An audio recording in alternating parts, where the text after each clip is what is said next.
What's going on, everybody? It is Lucky Finn Gaming here, and welcome back to Ark Survival Evolved. Um, at the time of this recording, I have just uploaded my video of all the spawn codes for these animals. But now I'm going to give them that review that I promised, as to whether or not I think they would be worth coming all the way to Genesis 2 to get them and take them back. Although Genesis 2, I cannot lie, is rapidly becoming my favorite map. It was Aberration beforehand, but now this one is quickly becoming my favorite. And I can't lie to you guys, most of these animals, as in my opinion, opposed to Aberration and Genesis and Extinction, most of these animals do actually have a use outside of Genesis Part 2. So, without further ado, let's get into this, and let's start with the Noglin. Let's not beat around the bush here. The Noglin is OP. Well, I don't know. I've been telling some people I have mixed feelings about the Noglin. Here's the thing. You can engage a brain hunt, as you just saw it there a moment ago. Basically, it'll just go look for something to take control of, and you can take control of it. And while I feel like that could possibly be OP, especially right now because there's a glitch when you throw it off and control it, it flies around. I'm not kidding you, the thing really flies. It literally flies.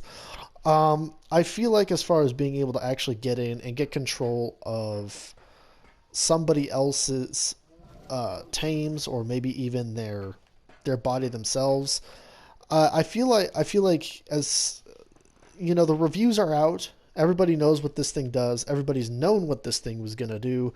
So I feel like people are automatically, once they see a Noglin, if they know it's not wild, they're probably just going to shoot it in the face. Like, they're probably, no holes barred, they're probably not going to wait. They're probably just going to blow its face off.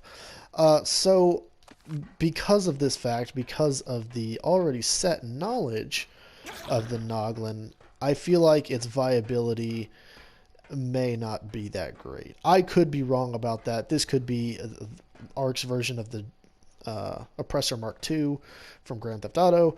It could be that way, but I just feel like everybody's knowledgeable enough about this thing, and it's not like it's going to be hard to counter. Its health isn't fantastic. It's not like it's like a little tiny tank. It's only got 200 health. I mean, this thing has about as much health as a Jerboa. A shotgun should really take care of it.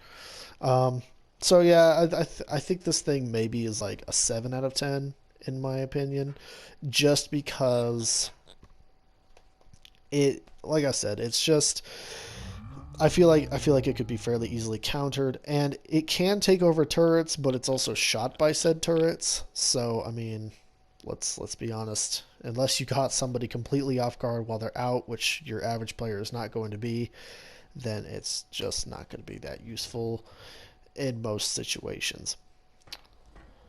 Alright, next we have the Meiwing, and this thing is already... This is one of my favorite animals. I mean, who doesn't want a giant platypus that can literally fly? This thing flies, it glides, it moves like a champ. And not only that, I loved the rock drake, I loved all that stuff, and this thing, let me tell you, this thing literally flies. I mean, it glides in a way, it's very unique.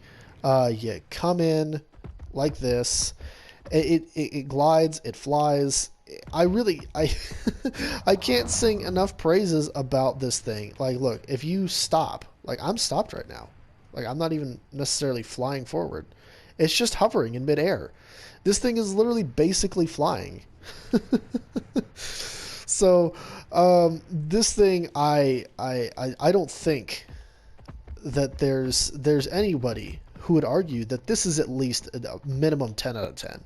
10 out of 10 for the Meiwing. Easily. Plus, it's got this new ability where other animals can actually nurse on it, and it'll improve their imprint quality, and there's some people who are saying that it even makes them grow up faster. I personally haven't tested this, but that's the rumor going around. So I think everybody would be hard pressed to say that the Meiwing is not a 10 out of 10. If you're coming to Genesis for any animal, definitely make sure you pick up one of these guys. They're super easy to tame anyway. They're just a basic knockout tame. The only thing is that, like most animals, they do run away. So 10 out of 10 for the Meiwing. Next, we of course have the Shadowmain. Now, honestly, you know, I can't lie to you guys. This thing is also, it's kind of OP, but at the same time, it's I don't know. I don't know what it is. It's just something about it. Everybody seems to love this animal, love the idea of it. But I have mixed feelings on it. I feel like it's slightly underwhelming from what everybody was talking about. Yes, it can go invisible, just like this. And you can see its paw pads, but it moves so slow in this. Like, I'm not kidding you. This is as fast as it moves. Like, there's no sprint in this form. So you're kind of stuck. Like, you definitely have to get like close to your target, and then you'd have to like, and then you just come out as soon as you attacked, as you saw right there. So there's that. This is a female one, and it also does this thing like this. I have no idea what this is supposed to be. I've tried it. My friends and I have tried it on the Bloodsport cluster. We've done this weird thing. I don't know what that is. If you know what it is, let me know down in the comments below. Please, because I have no idea what this does. The male gets this like a beam thing where it like blows out something, but it doesn't get whatever this is. So what do I think about the Shadowmain? I think the Shadowmain is a pretty easy 8 out of 10. I think if you're coming to Genesis, like I said, if you're coming to Genesis and you happen to see one and it's a decent level, then yeah, I'd go ahead and tame it, take it back with me. But I don't know that I would come to Genesis specifically for this thing. It's just kind of that thing that I would come to if I was coming for some of the other creatures on the map. And I just so happened to get one because, as you saw in my first look video, they're not exactly common. They're not uncommon, but they're not stupid common. So honestly, the Shadowmain, I think maybe like an 8 out of 10. It's meh, you know. I like it, but I don't love it. Unlike this guy. This guy is perfect in every shape, form, and fashion. Next, we have the next perfect thing, and this is the Acetaphilus, the little space dolphin. Me and the wife and some of my other friends think this looks more like a beluga whale, less like a dolphin, more like a whale. It does have a jetpack mode. This thing, I can't lie to you. At first, I was like, "What is this thing?" I didn't understand at all, but let me tell you guys. I don't have any element. Hold on. We're going to put some element in this guy. And it's a jet. It's a literal spaceship. It's a spaceship in every sense of the word. You come in, you got your guns here. You can even put grenades in it. This thing is fantastic. I love it. It is spooky fast. It's definitely a direct upgrade from the Tropionathus from Crystal Isles. This thing literally outspeeds every other animal. We even did a race, Tropionathus versus this dolphin thing, which I will probably upload a video of later. So this thing is spooky fast. This thing is fantastic. Definitely, yet again, another 10 out of 10. You know, it was a close call, though. I almost gave it a 9 out of 10, in my opinion. Just because the saddle does require you to be the new max level of 120. Oh, that's actually a new trick. I hadn't seen that before. Anyway, though, um, but yeah, this thing it's kind of slow when it doesn't have its jetpack on, kind of like the Tropionathus. It's a little on the slow side, but it's not as slow as the Tropionathus. Like I said, this thing is basically just an upgrade from the Tropionathus in basically every sense of the word.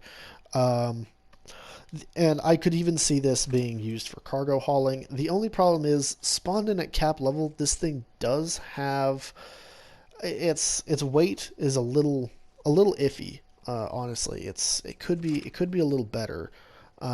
So maybe as far as cargo hauling, it could be used for that. Um, but then again, maybe not. I think most people would probably use this as a combat mount. I mean, obviously, and there it goes. It's flying off because wildcard can't face the glitches. Um, uh, so, yeah, that's what I think about the space dolphin. Okay, it's just gonna fly off. I'm just gonna let it do what it's gonna do. All right, next we have this guy here, the Void Worm, and I've been playing around with this thing, and I can't lie to you guys. My impressions of this thing. If there was one animal that I would say it is not worth it at all to come to Genesis just for an animal, it's this thing. I can't lie to you guys. In my opinion, this thing's pretty garbage. It looks cool, as it's very aesthetically pleasing, but this thing it's just a wyvern except smaller, and with, as you can see here, mediocre health, mediocre stats all across the board. Um, and its breath attack is once again mediocre. I'm actually, this is with no levels admittedly, but I'm going to come up to this little parasaur here, and as you can see, I'm hitting this thing for 1s and 2s. It does slow down the parasaur here, as you can see, and it does have constant breath.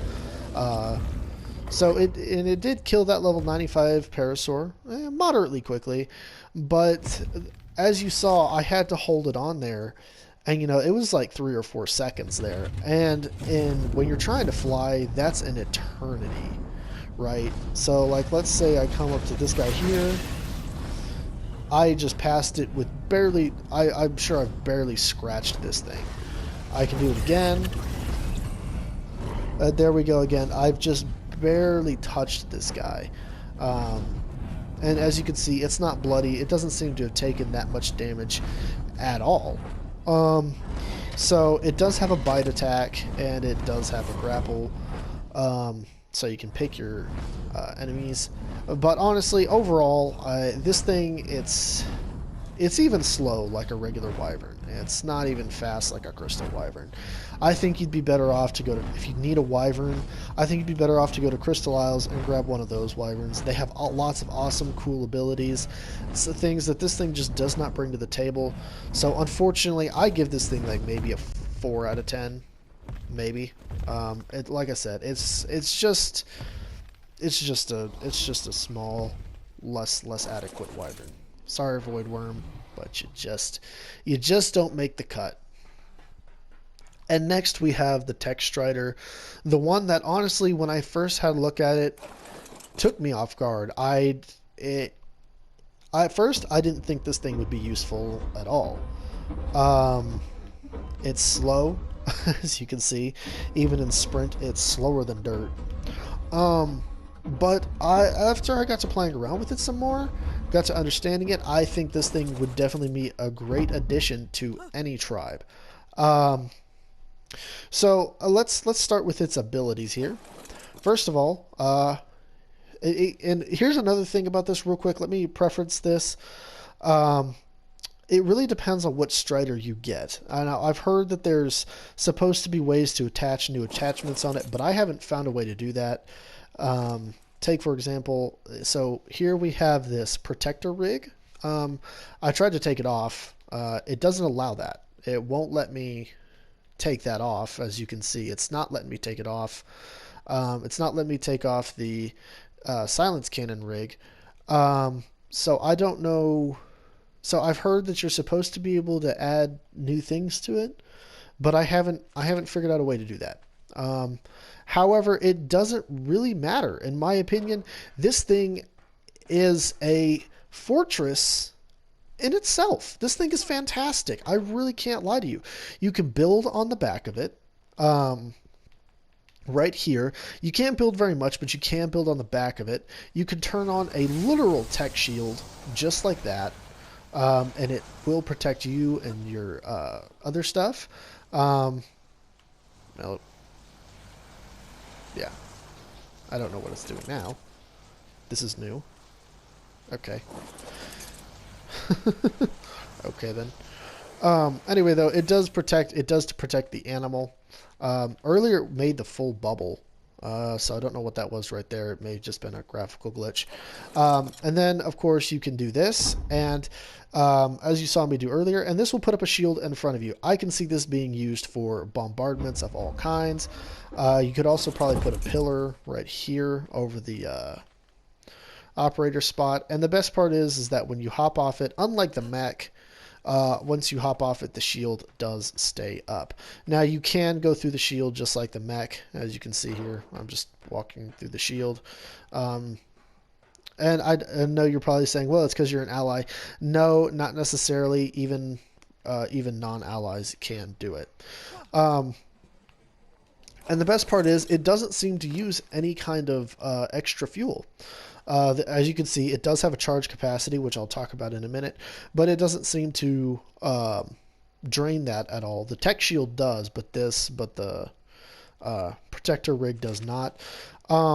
Now, other Striders do have other abilities. I haven't gotten the chance to go test each Strider's ability. I know some of them have guns, among other things. But again, we have another really high level, worth it tame. I gotta give this thing yet another 9 out of 10. It kind of depends on which one you get, obviously, but I think any of them would be a fantastic addition to any tribe, because moreover, it does have a charging station. You can put batteries and other things in this thing, and it will be charging those batteries. So I really, and it charges it on its own. It's just like a glow pad. The only difference is like I said, you can actually put batteries in it, and it'll charge them for you. So again, hard to argue that this thing is anything other than a 9 out of 10. So alright guys, that's every animal on here and what I think they're worth. Like I said, only one animal in this entire line that I think is not worth it, and that's the Void Worm there. So like I said, that's pretty much it. Please consider liking and subscribing, because these videos take longer than you think than they take to make and edit and all that other good stuff. So, alrighty guys, I will talk to you all another time and dimension, whenever or wherever that may be. Till then, peace out.